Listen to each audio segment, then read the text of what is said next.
I'll show you how you can add funds to Bullx Neo. On Bullx Neo, you want to go to Telegram, and then on the Telegram here, you want to press on menu.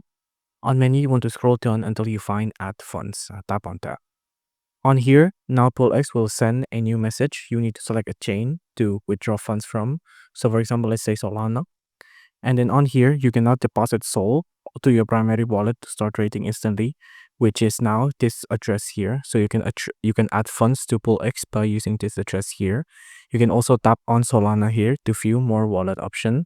So for example, let me just copy this link and open this up in my Chrome. Now on here, you will find the wallet manager with the chain ID here. And then on here, you can connect the Telegram. So let me just connect it.